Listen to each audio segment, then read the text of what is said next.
Hello, all. We're trying to figure out, we might have some technical difficulties because we're trying to figure some things out with a new camera and a complete redo of Restream software. I apologize for the lag. Again, we're trying to figure some stuff out. The new camera works well. The software that converts it, not so much. So we're trying to figure these things out. Bear with us. We've got a lot to say, and I think you'll find it interesting.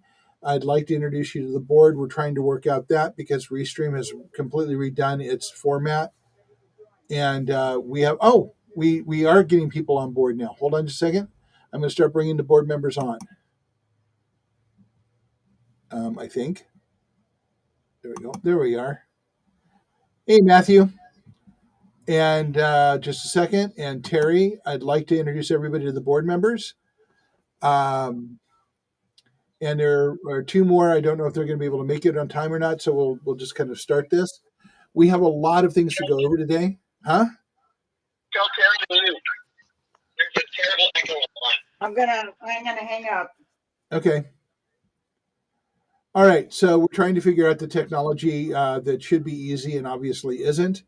Restream used to have this, so it goes onto the other side, and it was really easy. They just come on unmuted. Now I have to do two things to make it happen.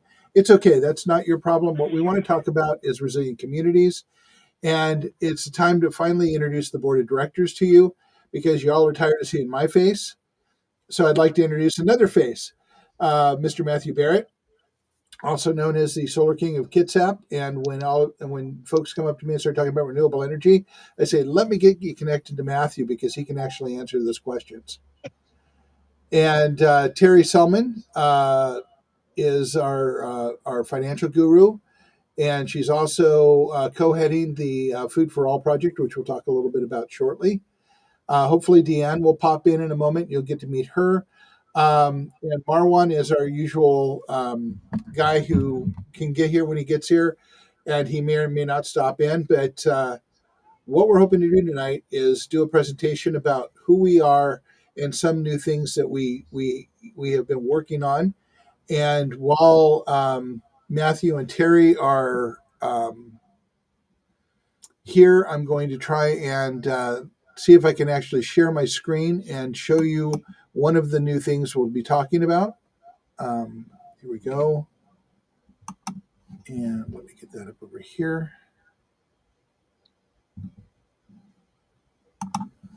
Okay, so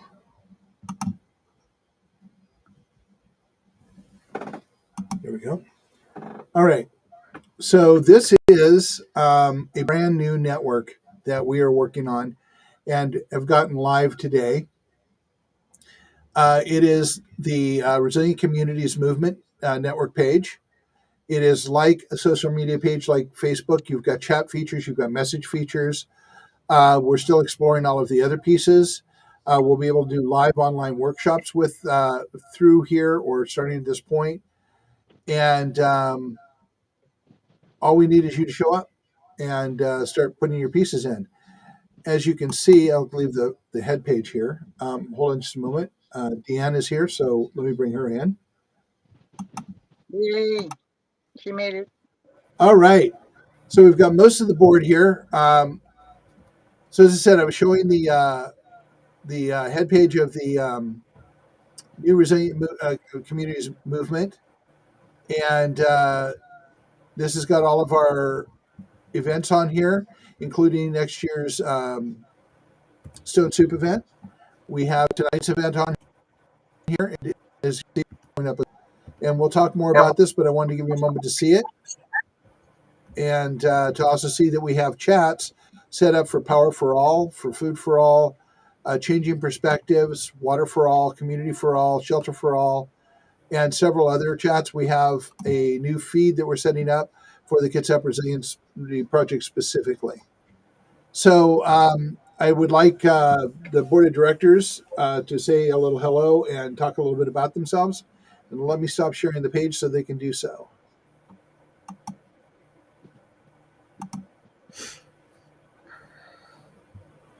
All right. Matthew, you want to introduce yourself and talk about why you're here and why you're part of this project? Absolutely. Can you guys hear me? Mm-hmm. Yes. I'm amazed. The technology's working. So, and really, my phone is about to die, but it's funny. This is really what this is about. Electricity is something that we need, and we need as much of it as we need, and we need it when and where we need it. I was at the Juneteenth celebration this last week, and there were people there who needed power and couldn't get it, and I was very pleased. I brought some portable power stations that were able to help them out. This is what we're about with the Power for All project, getting electricity where it needs to be, in the quantities that we need, when and where we need it. This is all of what it's about, and there's so many changes coming with the power grid that we need to be ready for, and we can do that. We can have portable power that is able to enhance our lives when the grid is doing well, and it will sustain our lives when the grid is not doing well. So this is what we're about. Okay. Thank you, Matthew.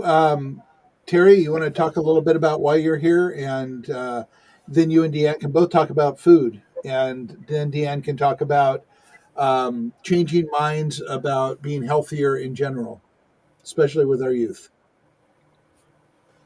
Hi, I'm Terry Selman. I am here to help humanity grow and change and be healthier, but also to communicate with each other and help each other out.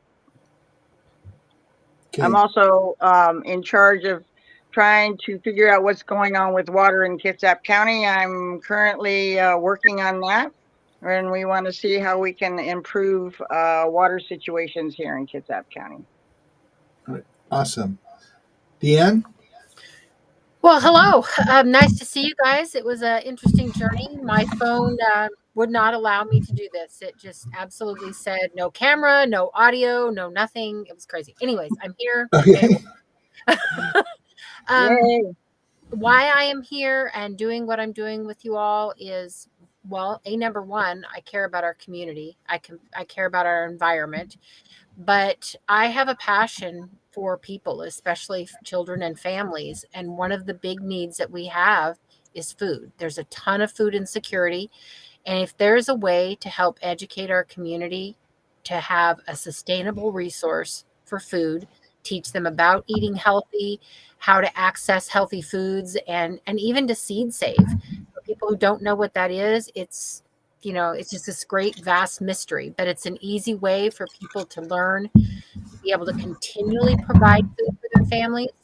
But at the same time, as Terry and I are working on this together, one of the big agendas for me is not only to help provide food, but to help focus on things like overall wellness of individuals and the community at large. We know that gardening, statistics have shown for generations that putting our hands in the dirt, it's healthier for your physical body as well as your mind. So if this is a way that we can help support people in mental health and physical health, that's a bonus. It's also considered what is known as a protective factor. When you're talking about people who are struggling and they're having a hard time with all of the lack and the stresses and the division and the politics, and the list goes on in our society today, people are hungry and hurting.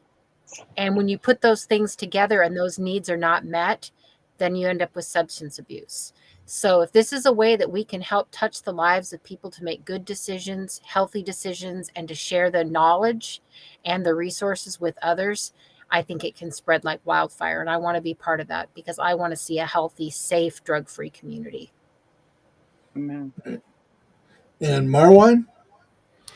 Well, I am Marwan Cameron. I'm the president of Roseco. For me, I have these big macro ideas on trying to change the world. For me, when I met Mark, it was at the 911 sacrifice of service, and he shared with me about Cascadia Rising. And I've heard loosely about the big earthquake that we are overdue for, but getting more information on that really pressed on my heart that we needed to one, get more informed, but secondly, get prepared. And then we're hit with COVID, and that shut things down. And we are in one of the most divisive times in our country that we find ourselves in. And for me, well, all of the things are important: water for all, power for all these things are paramount. The sense of community, the sense of humanity is important. And sometimes it may seem that I am a walking contradictory, because I do need to point out the issues that still remain in our communities and the things that we still need to overcome, while simultaneously building ourselves together and really pointing out how we're more alike than how we're different. Mark and I do a show on Wednesdays where we talk about that. And this year we have coined it the most human hour of your week. And that really is what it's about, is bringing the humanity back into us as a people and finding ways to connect and ways to grow, so that when things happen, because they are going to happen, acts of God are going to happen, whether they're tornadoes, earthquakes, or whatever have you, we can band together and the suffering can be minimized, and that we're here to help each other out. And so that's what really brings me here to do the work. And it's great because you get to meet people that you wouldn't normally meet. It gets you to expand your comfort level, your bubble. I can be quite gregarious at times, so that's easy for me, but I'm actually an introvert, and I know a lot of people are. But I encourage you to challenge yourself, as I have challenged myself, to meet some other people that have different ideas, that have different thoughts, and try to find ways to come together so that we can make the world and the future what we want it to be for our children when we're no longer here. We have to be the stewards now for the future that we want to see. Absolutely. There's one other piece I wanted to bring together and I promised the board members they would only be on for a few minutes. One other piece I wanted to bring together, starting with the Food for All. Food for All has two parts. One part is to put a garden in every community in Kitsap County, and every neighborhood if we can, to create food security and capacity. But the second half is actually to build industry around food production in Kitsap County, so that we have food security going into the future. But that's on the back burner until we get the gardens going, which are actually starting to move now. One of the things about gardening, though, if you start gardening with your neighbors and you go to somebody who's already gardening and you talk to them about how can I help you make more food for the whole neighborhood, and they say, oh, well, you can help me weed, you can help me water and keep on top of it, you can buy seeds, you can help us connect to other neighbors and create that capability. But the process of doing that, of working with your neighbors, of building community around this, that in and of itself teaches you how to work together for a mutual benefit. And it helps you understand the commonalities that we have that far outweigh the differences that we are told we have. So that's one of the things we want to do, is every step of this, every project is focused on building that connection of humanity that will give us the strength moving forward to make the big changes we need to make later on. I think Matthew just fell over. I didn't mean it to be that powerful. Sorry, guy. But anyway, thank you guys. I think this is the first time ever that people have seen the board of directors together and actually know the group of people behind all of this. So thank you very much for showing up. If you can, stay around for the presentation. It should be, it's fairly short, but I think you'll see how it's connected. And I wanted to point out that we are in fact launching the Mighty Networks Resilient Communities Movement social network as of tonight, and invite Matthew and Deanne to join it, because we are now ready to go live, and everything seems to be working better than the software and the camera at the moment. But as I say, bear with me about the lag. I'm going to bring up the presentation now, unless you guys have something more to say. Nope. Matthew, you okay there, Matthew? Oh, okay, he signed off. Oh, he's done. Yeah. All right. So let me get this going. I think I figured out how to do this. And by the way, Marwan, Their changes here in how they do things Okay. are really messing with me. Oh, I know. You got that right. There's good things though, but there's so many changes all at once. Yeah, it's just a little bit daunting, and I'm going to try and hey, it worked. Okay, so bear with me on the presentation here. It's fairly short, and I think you'll see where we're heading with this. You've already heard some of it. We are calling this the Kitsap the Resiliency Resilient Community Movement. The Kitsap Resiliency Movement, which you guys have all been familiar with for a long time, is a part of this resilient community movement because it's all about building resilient communities. Okay, let's see how this does. All right, so we'll be talking about the movement itself. Why is this a thing? Why is it important? We'll talk about how it works, and then we're going to talk a little bit about the projects. Now, I'm not going to go in depth here, but if you go to the Mighty Networks page, which will be a QR code and a link at the end, please join up. Let's start a conversation. It's not like Facebook. The algorithms aren't going to make it impossible for us to talk to each other. And it's going to be for us to be impossible to see each other's stuff. It's all going to be right there for us to work together. All right. So do we go? Okay. So I think my camera's right in front of me. So We the People is where we're going to start because it's all about the people. It always will be. Okay.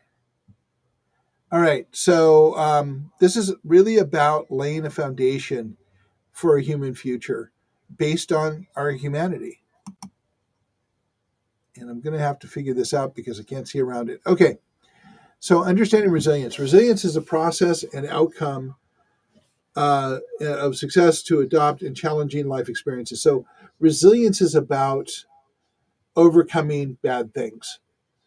And the more resilient you have, the better able you are to overcome bad things, as Marwan was talking about.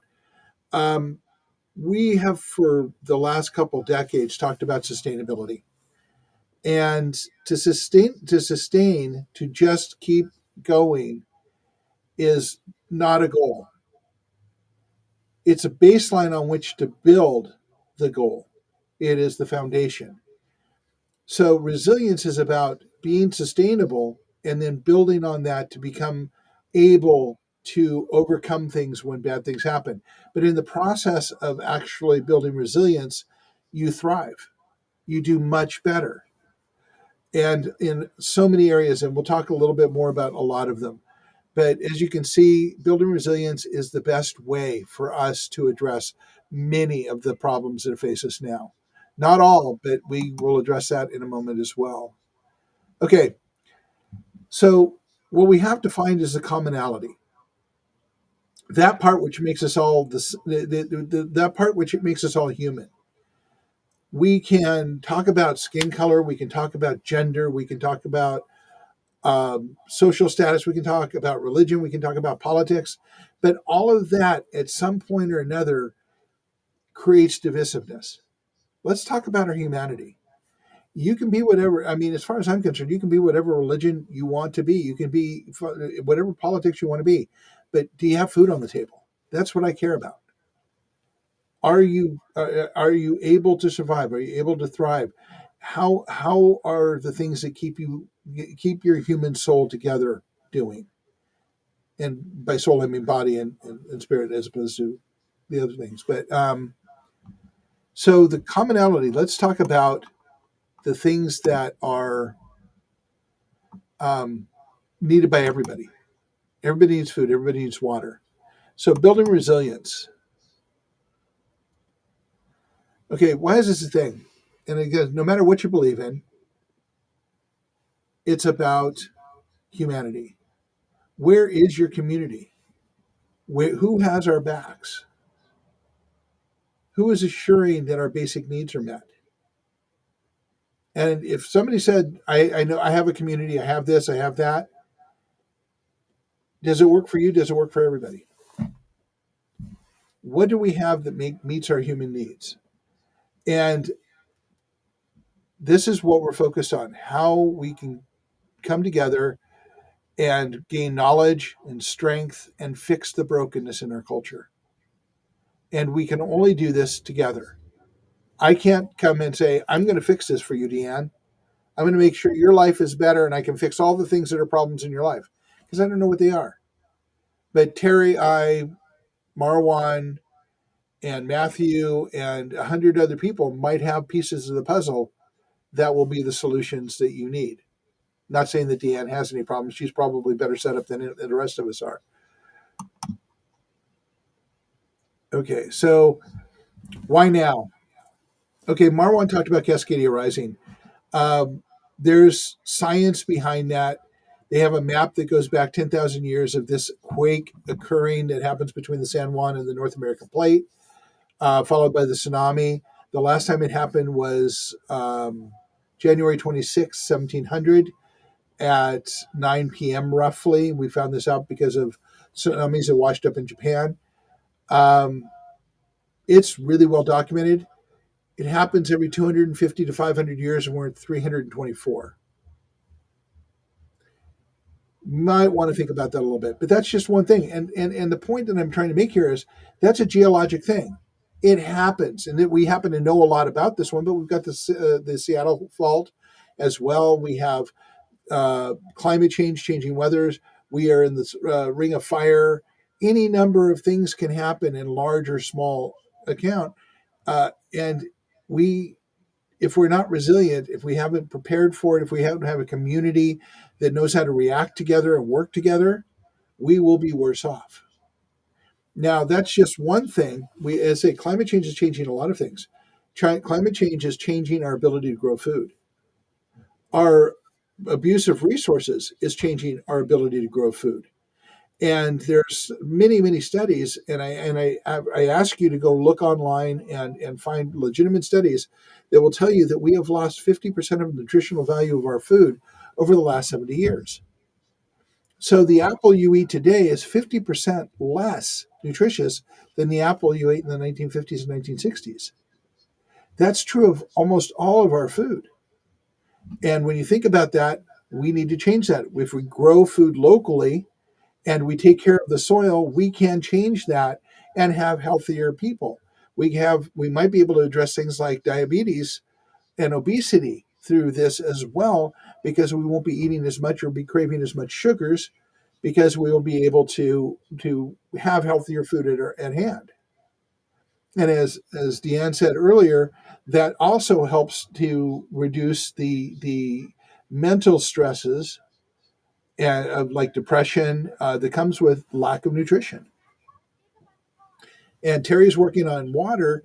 I just saw a study about water saying that the fresh water, drinkable water on this planet is somewhere around 2.5%. It used to be 3. Glaciers are melting, ice caps are melting, water isn't available, and we treat water like it's endless. So these are things we need to look at. Why now? Because we're at a critical place, and if we don't start doing it right now, we will be in a crisis. We're already in a crisis, but we'll be in a far worse crisis very shortly. Let me move through the rest as we go here. All right, how does it work? Like all things, it takes time. I think I actually have a slide for this, but we build community. That's the first thing we have to do. We have to build real community. And real community is not real community embraces diversity. It is not exclusionary. It is about people coming together and working together, and it doesn't matter who they are as long as their hearts are all in the place of working together. And that's what we need, is that kind of community where people have each other's backs, because it is best for them and best for everybody, and it's a better way to live. And they learn this through the process of things like gardening.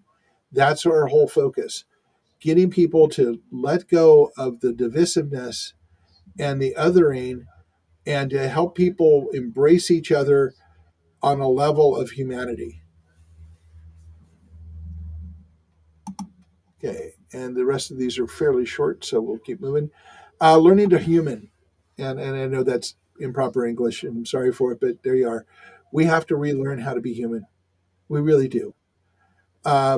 We are learning. We have been trained by our culture and our school systems and everything else to care about things that are not part of our humanity to care about things to care about things that benefit us solely or our small group solely. And that's not how we're wired, and that's going to continue the damage that we're already doing. All right. Okay, so this isn't a light switch. It took thousands of years to get here. It's going to take generations to get out of it. But that doesn't mean that we can't make some significant changes in a very short amount of time. In generational work, we're planting seeds that will never sit beneath the tree, but our great grandchildren will. And this is their best chance to actually have a tree to sit under. And I will tell you, if you talk to the teenagers through early 20s, they'll tell you they're not looking at a future that feels all that bright, which is why the suicide rates are so high. Nobody sees a positive future for themselves. And, my mom used to tell me, it's better for you than it was for us. And I say, was it? Is it? Really? Okay, so taking the first step. Everyone's afraid of connecting to people who are strangers. But it's not a human fear. It's not a fear that we're wired to have. It's not even a real fear. It's a fear that is basically broadcast at us through our culture at all times, so that we other each other, we're afraid of each other, and we don't connect with each other. What happens if we connect to each other and we start talking to each other and changing things that benefit other people, like their profit? It changes the way we look at the world. So taking the first step is starting it. So let's do a reality check here. And this is one that I can actually see around the camera. Nobody is going to do the work for you. Nobody is. There's not a politician out there who's actually going to do the work for you. There isn't a bureaucratic agency that's going to do the work for you. It took thousands of years to get this screwed up. It's going to take generations to do a fix of it. And that's reasonable. And we are planting seeds. So talked about all of that already, but just think about that. If we don't start moving today, tomorrow gets worse. So we need to engage with each other. And and you can engage with us. You can do it on your own. We're providing a framework to make this work, including education. We'll talk about that in a moment. But this is Matthew's house. We're doing a garden there. We've been working on the yard for that. Terry just went by and did a well baby check on the garden to make sure everything's going fine. Every Sunday morning, we're at Cups Cafe on 4th and Pacific in Bremerton for 2 hours. Come down and talk to us. Have a chat with us. But most importantly, become an ambassador to your neighborhood. We will help you plan out a garden and bring people together and educate so that you can have a healthy garden in your neighborhood. And Matthew is in the process of working with Habitat for Humanity to set up a Kitsap County tool library. So you can go check out tools. And we're working right now on getting a broken rototiller to a person who can get it fixed. So we'll have a rototiller in the tool library so people can use it. Okay. So grassroots. In the long run, as we are building this naturally, and one of the reasons it's generational work is you can't go up to somebody and say, let's go change the world. Let's go protest this. We've seen that for the last 40 years. I've seen it for the last 40 years. And it's becoming less and less effective because people think one time and it's done. And it's not. It takes many times consistent work and consistent pressure to make things change. And let's go back to we the people. As we discuss our humanity and we grow food together and we start asking questions about things like water and power and the way that we address pollution in our area, the way that we address a lot of these pieces, we can come together and say, yeah, we really need to fix this. Are we really being served best by two internet providers that really don't compete because they've got separate areas? Is that really the best thing for us to have these services?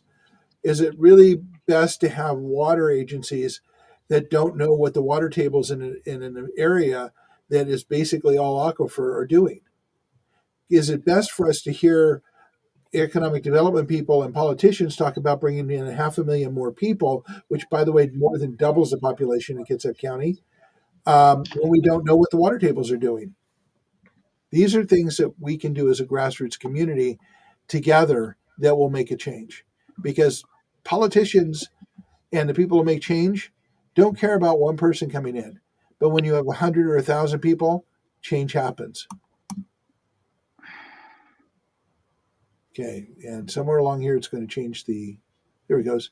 So we talked a little bit about it. If you go ahead and scan the QR code or use the link, you'll be able to get to the new Mighty Networks community network. We hope you all do, because the more people that bring their puzzle pieces to the table, the better off we will be, the more gardens we can have, the more capacity we can reach, and the safer we will be. All right. So making connections. We have the meetings at meet and greets. We will be posting workshops. Again, we will be moving most of all of our communications to the Resilient Communities Network, because Facebook is not a good platform for this. This will allow us to tell you exactly what we're doing, when we're doing it, and you'll be able to see it. And no algorithm is going to decide, oh, they don't need to see this. We have discussions, we have resources. As I mentioned, there are a lot of things we're doing, including our annual event now, which will be on January 11th of next year, which will be the Stone Soup event. All right, so projects. Let's talk about the projects a little bit. Okay, the active projects right now are Food for All, Power for All, Water for All, Shelter for All, and Connection for All. I'm not going to go in depth here, but each of these will affect. The Food for All is again, gardens in every neighborhood, like the Victory Gardens of World War II. The grow centers that we would like to put in that will create jobs and provide food security here, and actually upscale our ability to grow food to almost to commercial levels. Power for All, we want to follow the German model and put solar on everyone's roofs. We're seeing ways to do this now. We are working on projects this year that will have a very, very significant impact next year if we're successful.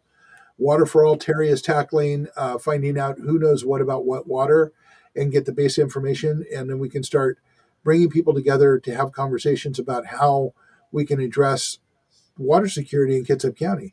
We are 100% aquifer, which means our water comes from under the ground, comes from our wells, comes from reservoirs, and some surface water. But we don't get snow melt coming to Kitsap County because we have the canal between us.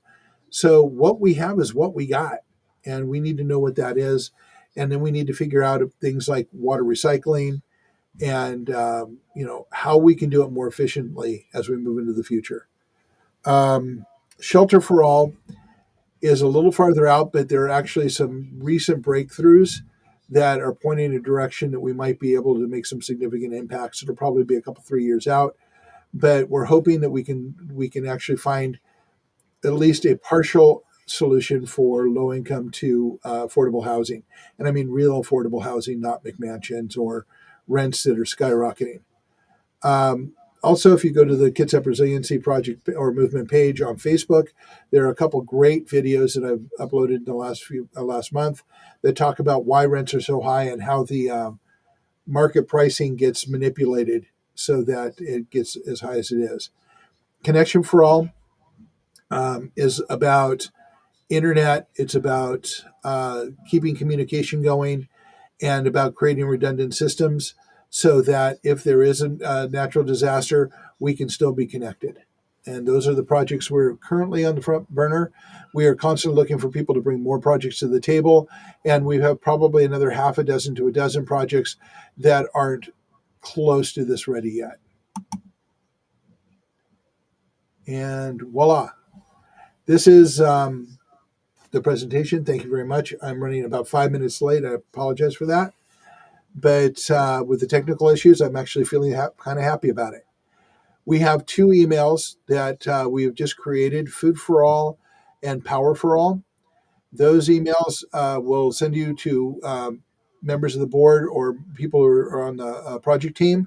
If you want to get connected for Food for All or Garden, go ahead and send an email to foodforall@reseco.org. If you want to talk about power and become part of the power team or look at getting solar or renewable energy for you, or just to talk about it and see where things are and what can happen, go to powerforall@reseco.org.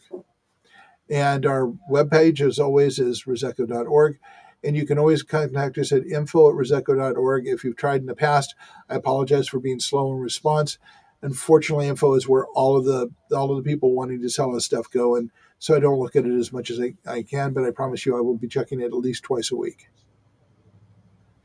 And I thank the board for sticking around and watching the presentation. I know that they are all extremely busy people and don't have a whole lot of extra time. So thank you all. Tipping Points and Puzzle Pieces will be back in the very near future. My schedule is starting to hopefully be stabilized in a bit. And we will talk to you soon. Take it easy.